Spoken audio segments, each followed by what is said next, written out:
All right, and we're live. You're listening to Interchain FM, the Cosmos radio station. If you're seeking alpha in the cosmos, look no further. I'm your host, Django Unchained. Before we get started, if you enjoy the alpha that you get from this channel, I'd encourage you to delegate to Interchain FM. If you are currently staking on the Cosmos Hub and not staking to Interchain FM, I would greatly appreciate an instant redelegation. You might have seen some of our Cosmos t-shirts being signed online in the Sign the Shirt campaign. If you want your PFP on the Cosmos shirt, do sign it. If you don't know what I'm talking about, go ahead and go to suitdrop.zone and hit sign the shirt. And then that's how you're going to get your PFP on that shirt. There's still time. And then we are going to airdrop a shirt token to all Interchain FM stakers, or some Interchain FM stakers, and you're going to be able to mint a physical shirt, and that will be mailed to you at some point in time. And I'm hoping that I'll get to see some of you wearing the shirt at OsmoCon in Paris, July 21st. Okay, on to more fun stuff for why y'all are here. We're going to talk about Cosmos NFTs coming to the Interchain via a game of NFTs. So we're here with Shane from Stargaze and Daniel from IrisNet, who can speak to the game that's ensuing right now. Welcome to the show. Hey everyone. Thanks for having us, Django. Yes, so glad to have you here. So game of NFTs just wrapped up in phase 1, and there's another phase right now, phase 2. What's going on there? For phase 1, we have about 200 teams. Well, to be specific, we have 197 teams submitted their final works. And those also the number who have won partially from the phase 1 prize pool. Aside from that, we have quite some interesting building and bug detecting from phase 1. Well, one vital bug is found to, that bug, if goes alive, give any attacker the ability to freely move users' NFT without permission. So that is kind of like a very vital one. So we've already fixed that. And before anything goes to the launch environment, that is also already fixed. And other than that, we have quite some interesting tools like the Explorer, Faucet, and we also detected like a lot of we have a good community in this one. About I would say about 600 people participated in our Discord channel. So quite interesting so far. Yeah, and it's interesting how these incentivized testnets have evolved over time. I remember some of you participated in 2017 when we started the incentivized testnet idea for bootstrapping proof of stake validators, right? That wasn't a thing before. And now years later, we're doing this game of NFTs because Cosmos is not really known to be an NFT ecosystem, but I think we're making some headway there. Is that the intention with this, Shane?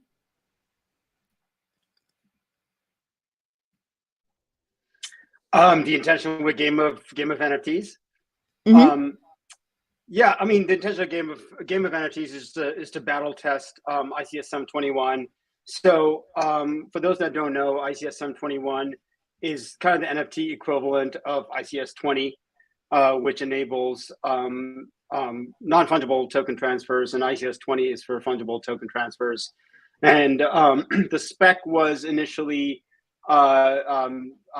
designed off of ICS 20 by the IrisNet team and a bunch of other people, and it was designed before ICA, so it works very Interchain similar accounts. To yeah, it was designed in a time before Interchain accounts, where you lock up an NFT on one side and then you mint a new one on the other side. Right now on Stargaze, we have creators that are already kind of multi-chain. We have creators that are want to move collections from one chain to Stargaze, and there's even some that want to move some of their NFTs from Stargaze to another chain. And the way it works right now is very manual, right? So they would burn it on one chain and then mint a new one on Stargaze, and that breaks the provenance of the NFT. And provenance of the NFT is very important because that's where it derives its value from. You have to track the ownership going back to the kind of the minting, the original minting event. So ICSM 21 helps in this case because it does lock up the NFT on the source chain, and it maintains the IBC kind of route while it's transferred around. So it kind of helps with the provenance and makes kind of the migrations a bit more explicit. So I think that's where it kind of helps. But the intention of Game of NFTs, at least the part one, as Daniel said, was to kind of battle test the two implementations. There's a CosmWasm implementation that Stargaze kind of led, and then there's the SDK implementation as well. And IBC is designed to be language agnostic, so both of these can kind of work together. So you'll be able to transfer NFTs across SDK chains and CosmWasm chains. And phase two is more about building tools and utilities kind of on top of ICS 721 and using ICS 721. Got it. So for those of you who are newer to this space, ICS stands for Interchain Standards in this case, not Interchain Security. So Interchain Standard 721 is the Cosmos answer to the ERC 721. But Shane, I want to dive into some details of the spec because I'm hearing that because we have interchain accounts, and if you're not familiar with interchain accounts, I do encourage you to watch that video interview that I did with the Interchain Foundation a couple months back. That will serve as a good primer for you.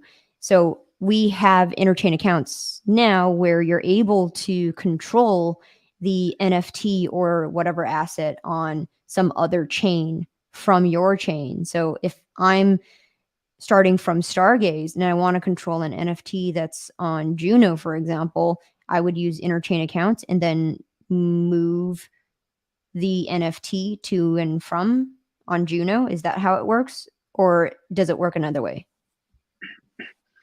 Well, I think the real value with ICA comes in when you want to do something more than just transfer or something alongside with the transfer, right?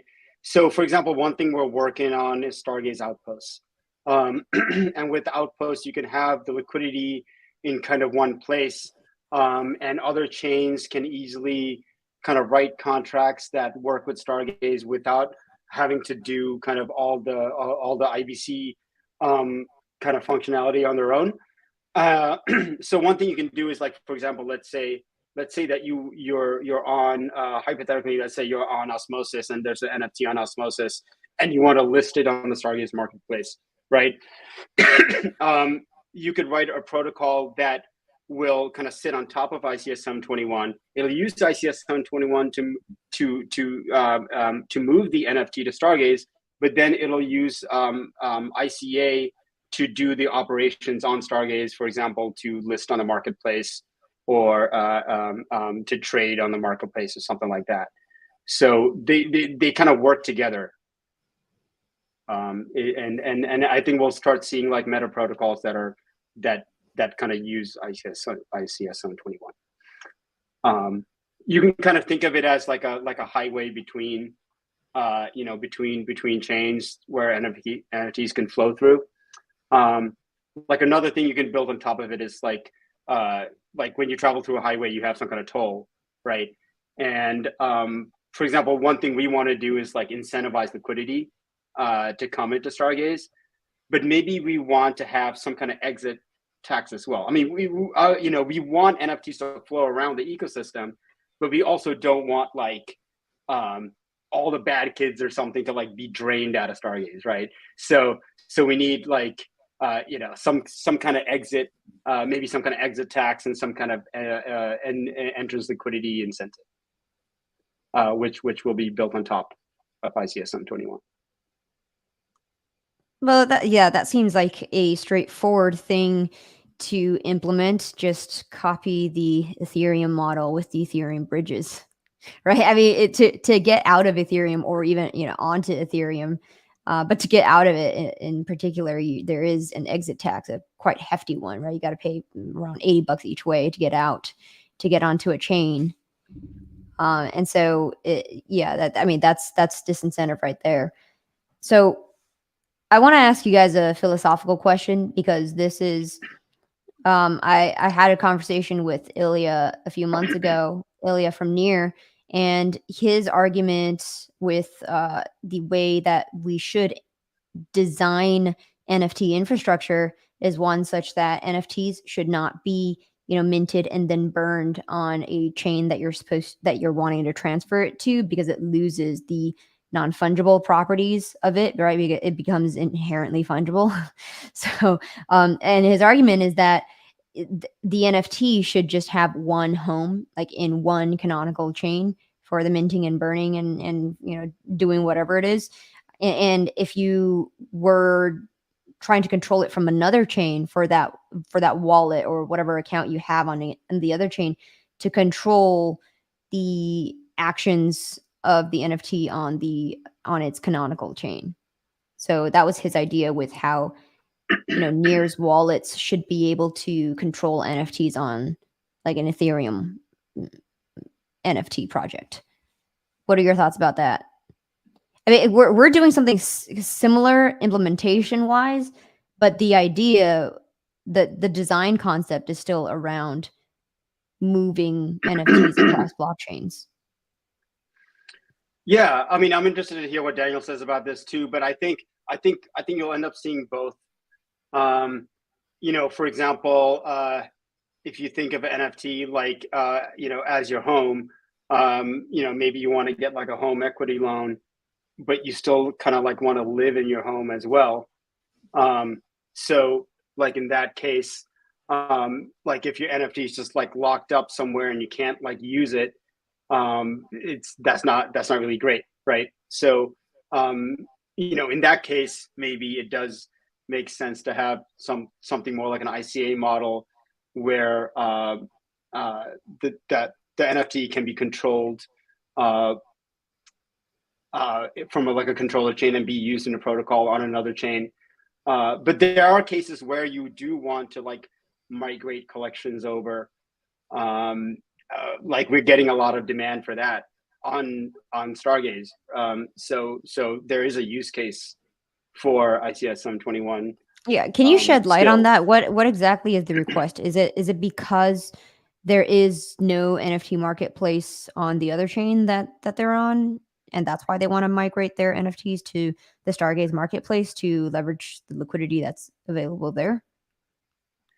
Yeah, exactly, right. So Stargaze has the marketplace, is the most active marketplace in the Cosmos ecosystem. We're building a lot of NFT DeFi protocols. Like there's Infinity Swap that's launching soon, which is NFT AMM. So their traders want to use these tools, and the other chain may not have that. It may not have a marketplace with the same amount of activity and usage and volume, and also community, right? Community is a huge part of this stuff, right? I think Stargaze has some of the highest retention in the Cosmos ecosystem. The community is incredibly strong, and there are people that want to be part of that. Right. And you actually alluded to something interesting, and I want to get your guys' thoughts about this in terms of what novel applications you imagine can emerge from an Interchain native NFT standard. So what are your guys' thoughts about Blur's lending market, where you could collateralize with an NFT? Somehow it has some valuation, and then you're able to borrow based on that. Is that a concept that is being explored with this infrastructure? Yeah, I think eventually. Yeah, go ahead, Daniel. No problem. Go ahead. I'm sitting in the mall. I'm a little worried about the background noise. Yeah, I think the kind of perpetual kind of lending and borrowing thing that Blend is doing is interesting. I think right now we should be exploring the design space as much as possible. I think it's the one drawback to it is that you have to check your position every 30 hours because like another auction could have started and it could be switching to a lower APR. So you kind of have to constantly monitor your position. So it might not be for everyone. Some people might prefer more of a traditional kind of peer-to-peer lending, lending market like NFTX. But I think it's interesting. But also the reason Blur and kind of Blend work is that they do work with market makers who kind of provide a lot of the liquidity and a lot of the activity. There are players like Wintermute and a bunch of others that are kind of in this space. Cosmos hasn't professionalized like that yet, but I do believe it will come in time. It's just that the ecosystem hasn't caught up to that level yet. Right now it's just a lot of retail kind of trading and kind of playing around in the Cosmos ecosystem. But eventually this stuff will get more kind of professionalized and the market makers will come.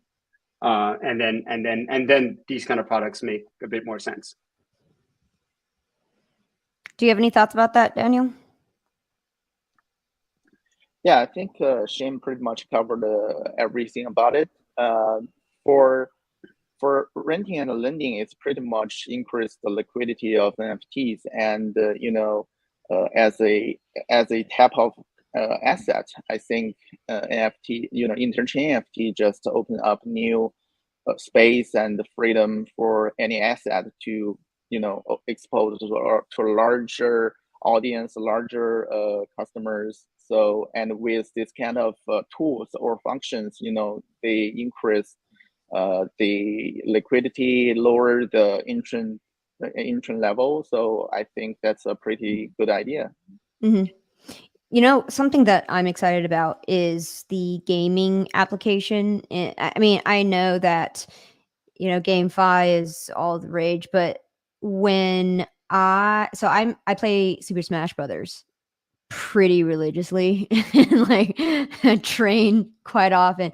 But then there's single player mode where you go through this map of arenas and challenges, and what they have is something called spirits, and those spirits are like Pokemon cards. And as I was collecting these cards, it became really clear that they could each be NFTs. And if you wanted a certain superpower, or assist skill, you could potentially buy it as an NFT. I think that application, I mean, people are starting to explore that application now, but it's not been, I mean, until we onboard a gaming giant like Nintendo, it's only going to be like a toy concept, right? But I think that's one of the more interesting use cases. Yeah, gaming is such a natural use case for NFTs, but the unfortunate reality we live in is that for some reason gamers hate NFTs, and we have like a image problem in the mainstream, and mainstream gamers just really aren't into NFTs, and I think we have to work on fixing that problem. I know there's a huge narrative being pushed about blockchain gaming, but I think that narrative is mostly coming from VCs who actually don't play games, so then are not aware of what's going on. But yeah, gamers aren't in NFTs for some reason. We have to do something to change that. But that said, there are games being built with NFTs, and there's plenty of gaming projects being built on Stargaze as well. But it's gamers within the crypto ecosystem. It's not necessarily gamers that are in the mainstream. Yeah, but here's the question, right? Is it that we need to change the minds of gamers themselves, or do we just need to create the infrastructure to allow Nintendo to utilize, maybe it makes sense for them in the future, maybe it doesn't, but it's one of those things where gamers don't necessarily even need to understand that it's an NFT that they're holding, right? But we do know that they want to pay for items in game. We do know that they collect those and trade those. It's just a matter of, I guess, formalizing that with crypto. Yeah, I think what it takes is like a mega game to come out that uses NFTs but may not even use the word NFT. Yeah. And just like they'll have much lower transaction fees. They'll have a nice marketplace where they can easily trade, and all this like the crypto stuff maybe is abstracted away. And I think that's the kind of way to get in. And I think it'll take like a mega hit for that to happen. It's one of those things that I view it as materializing in the 20-year time frame, in where in the 10-year time frame where crypto payment rails is starting to saturate the entire market of payments. Until that happens, gaming's not going to happen, because like when you go to Nintendo Switch console, you're inputting your credit card number to buy Switch online membership, and you're buying games, and then you're winning, you're playing through the game to get your little cards, your little spirits. So it's I think until the crypto market becomes more mature from an infrastructure standpoint, only then will this type of application really start to shine, because there's like a natural integration with payments and games, where and you could completely bypass the credit card system and like the Swift system, all of that.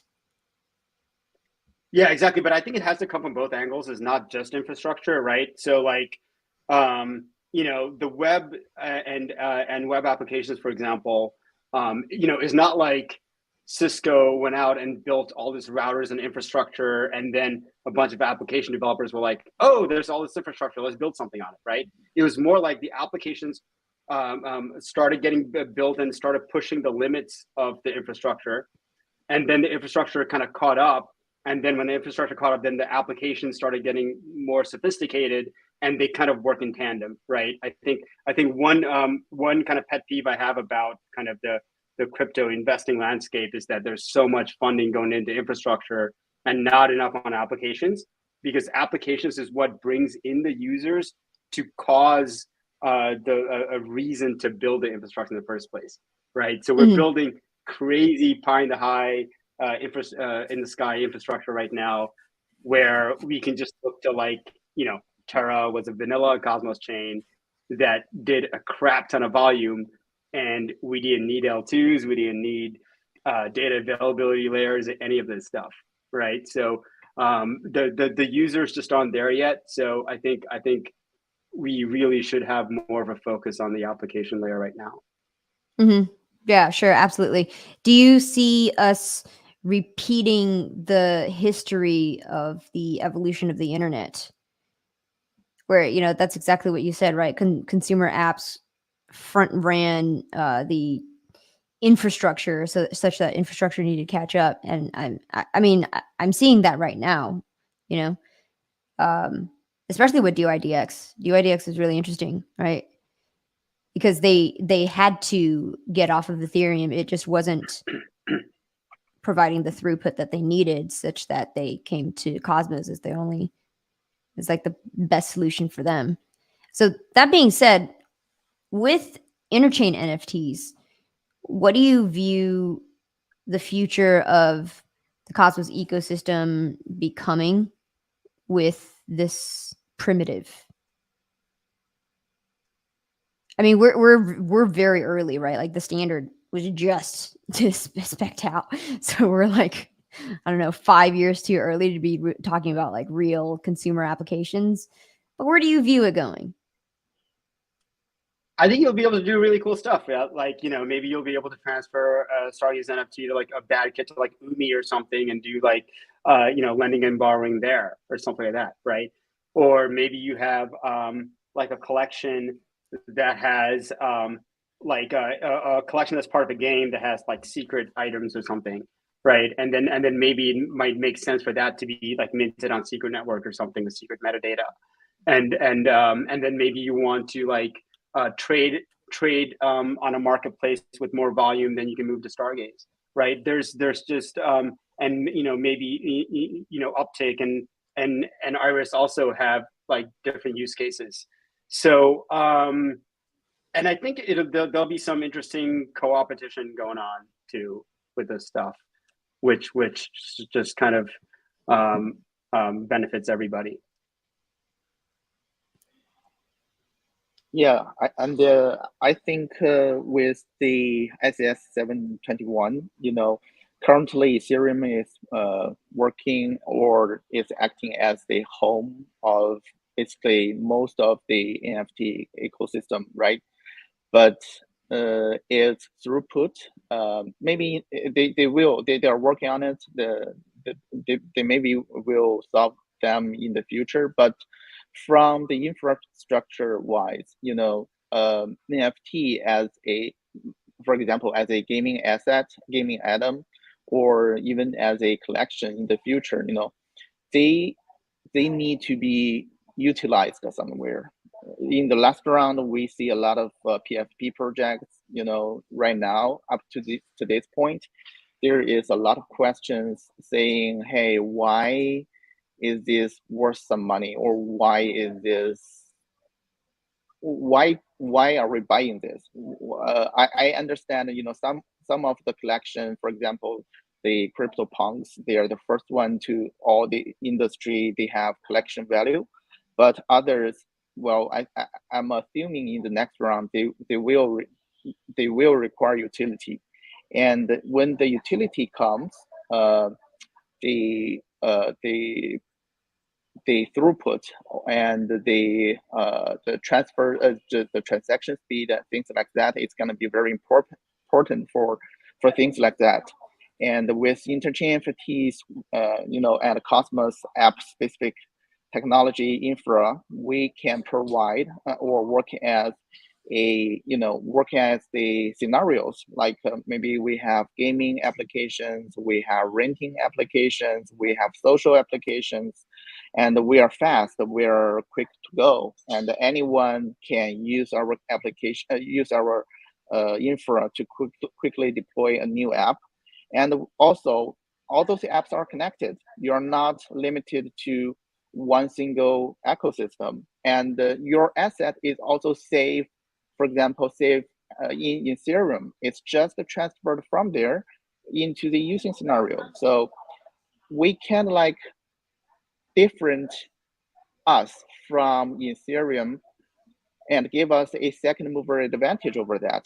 We work as a maybe as the using scenario, and they working as a home of assets, and that can, in between is the interchain NFT technology or infrastructure to connect us. So that's my understanding. So let me ask you this. How exactly does the ICS 721 standard preserve non-fungibility if you're transferring the tokens across different chains?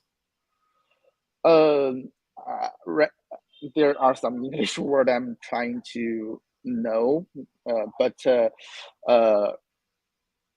I think your question is how Interchain NFT is to protect its uniqueness, right? Yeah, it's non-fungibility. Okay. I mean, from my point of view, FT and NFT are quite different. In that case, the infrastructure for FT and for NFT should be different.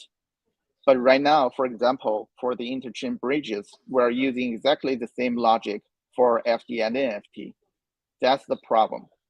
For example, right now on FT bridges, we have three major risk exposures, right? Number one is on the original chain. Number two is on the target chain. And number three is on the interchain bridge. And they are using one staking, one launch, one mint process, right? They stake on the original chain and they mint on the new chain, right? But NFT is, as you say, we want to protect its uniqueness. We don't have to stake one, mint one. We can stake one, mint two. One is only used for redeeming it, for redeeming the original NFT, and one is for the usage scenario. In that case, we are separating the ownership of NFT and the usage of the NFT apart. And the redeeming NFT never leaves the original chain. So it does not expose to any of the risk come from the interchain bridge and from the target chain. And we also protected its uniqueness in this way, because on the target chain, it's just for the usage NFT is, in the scenarios or for example, in the gaming, I have a sword and, I just want this sword to be used in another game, to realize that I don't necessarily have to transfer my original sword to the other chain.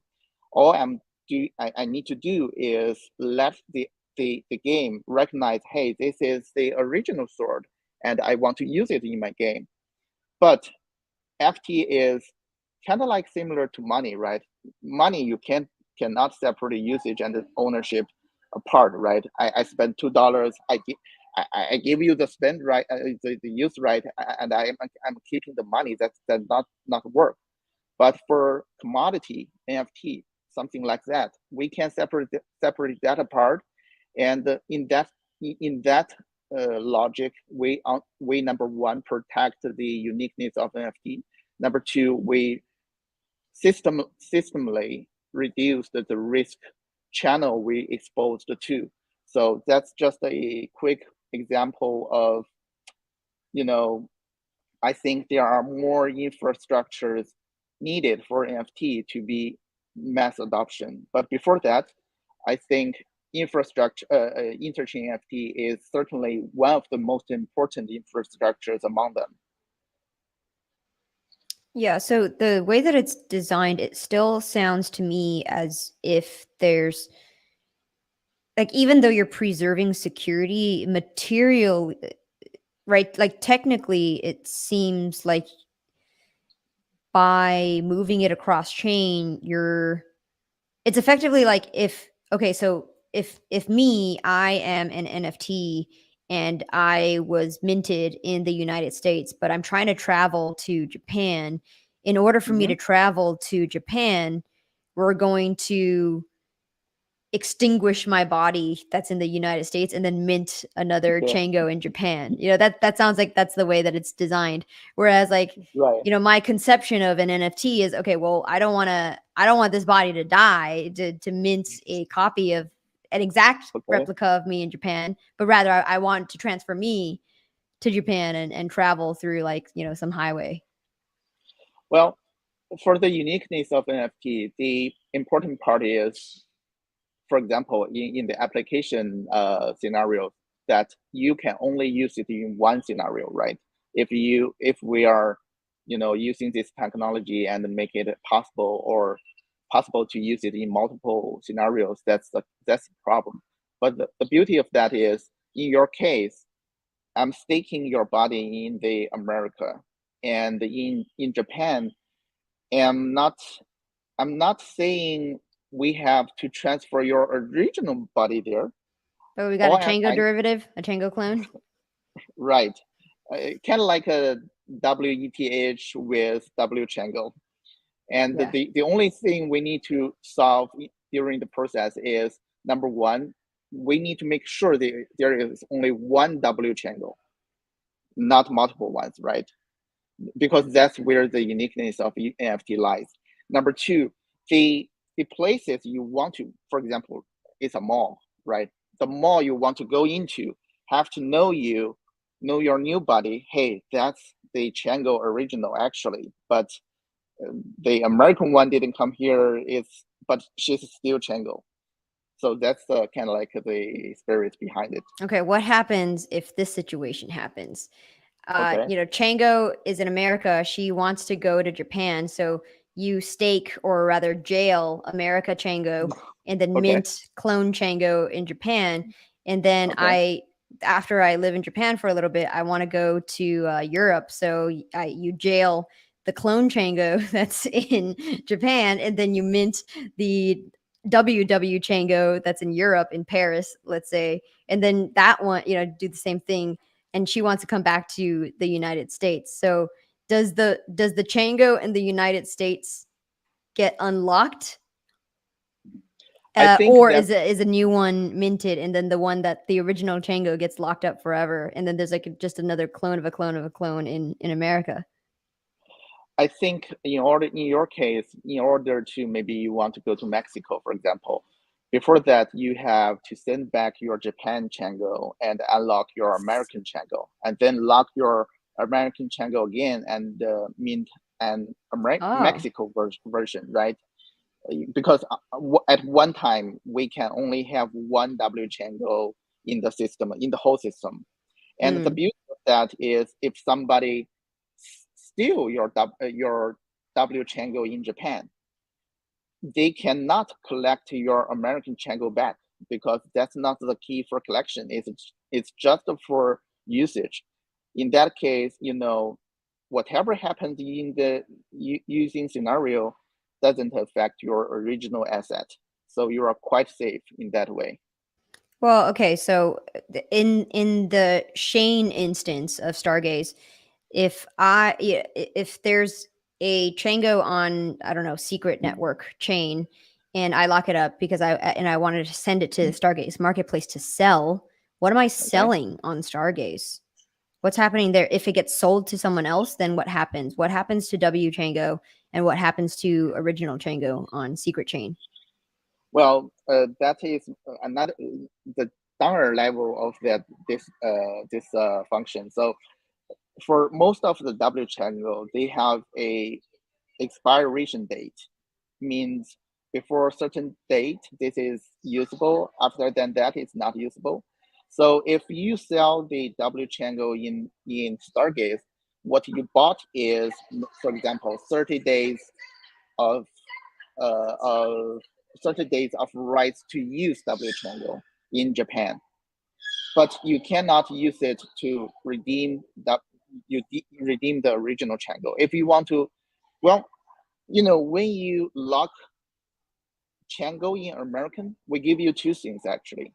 We give you one key to unlock her. Another thing is the W Chango in Japan. So there are two choices for you personally. You can sell your key to the Chango. In that case, you basically sold the original asset. But you can also sell the W Chango. In that case, you basically selling a certain period of time using rights of the W Chango. So those two scenarios.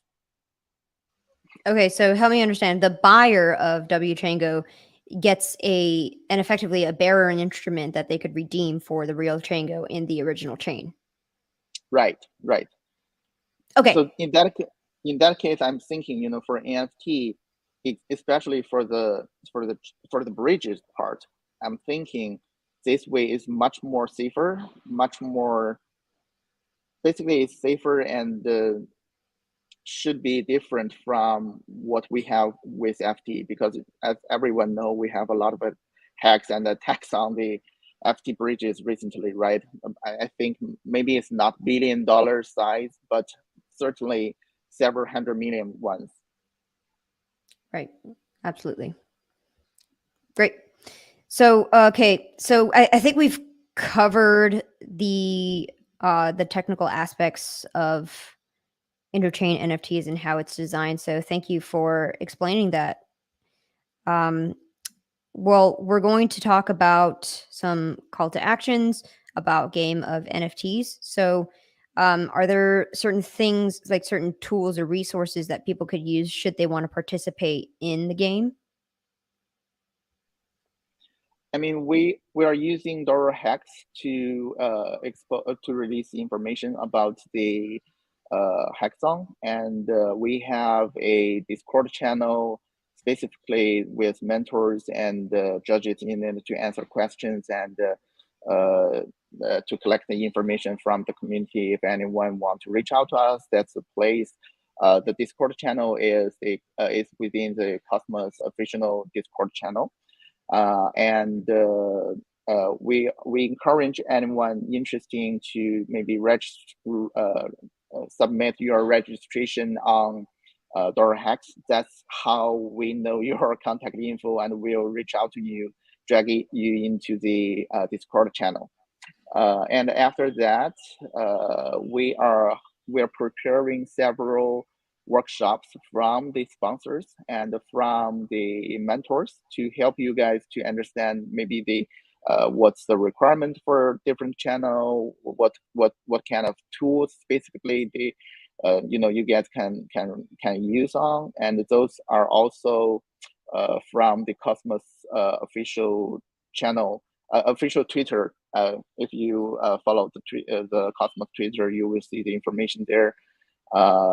That's how you guys can reach out to us. And we're hoping, we're welcoming more and more ecology into Cosmos ecosystem. We're hoping to help everyone and co-building with everyone. And what's the prize amount? Sorry, Shane. Yeah, go ahead, Daniel. Yeah, we have in total about $300,000 in the prize pool. We separate them into 5 channels, each channel with specific sponsors. There are Stargaze, AresNet, Cosmos Hub, Omniflix, and Uptick.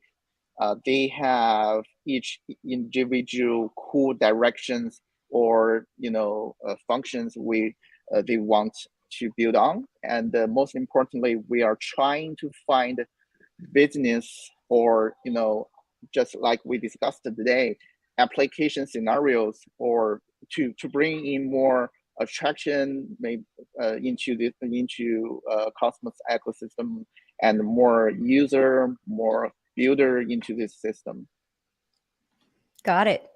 And Shane, I noticed that there's a little someone who could give us a cameo on your lap. Oh, sure. Yeah, this is my little buddy. This is Bobo. He's the Stargaze mascot. Oh, he's so cute. In before Bobo Coin. Oh, should totally do that. Yeah. Okay, we're taking comments, and if you have any questions, to those of you listening in live, you should do so now. JC Collery says NFTs need to break away from the stigma, much like early internet. It needs to be prettied up for easier ingestion. We are here connecting chains, but we need to be connecting to platforms. You're right. Yeah, we're just in the early days of this stuff. Like when audio first moved from CDs to the internet, right? Everyone called them MP3s, right? So we're calling these things NFTs now. And then after a certain point in time, I think I talked about this before, but no one talks about a Spotify song as an MP3. It's just a song. Eventually all media will be NFTs, and then it's just like a JPEG, it's just an image. The stigma will go away when everything's on chain, right? And I think especially now we're entering a world of just ubiquitous AI everywhere, just deep fakes everywhere. This is just going to get exponentially worse. The only way around this problem is to sign our data with our keys. That's the only way you can prove that you said something or some content is yours. So in my view, there's no other option to solve this problem than going with NFTs and signing your data with your content and signaling your intention when you make transactions and transfer your content. Sure. And you pointed out a very an important key distinction for NFTs, because for those who are skeptics, you're wondering, why do we need a blockchain for this? But it seems like high overhead. The infrastructure seems inefficient for doing the things that worked well, like gaming in the centralized world, right? But like you said, with AI, that actually does necessitate like proof of ownership, or proof of signing that this thing is actually a real photo, not an AI generated photo.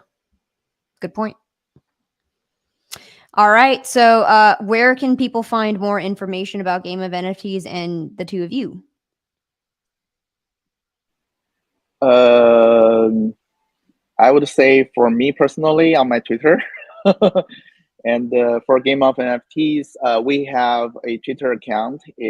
Let me find the link. It's twitter.com/game_of_NFTs. And as well as we are releasing information through the Cosmos official Twitter. So if you follow the Cosmos official Twitter, you will also see information about the Game of NFTs. Great. And just everything what Daniel just said about following Game of NFTs from the Cosmos official account. My Twitter is @Shane3D, which is on the screen right there. By the way, how to send the message in this? Yeah, you posted in the private chat, so you want to put it in comments. Okay. Anyway, to those of you who are listening in live now, I want to congratulate you. We know you're a dedicated alpha seeker, especially in this bear market. And stay tuned, because we recorded 4 back-to-back interviews at Consensus, and we are going to air them every single week on Thursday. So just look out for those for the early alpha. All right, and we will see you in the next one. Bye. See you, Tango.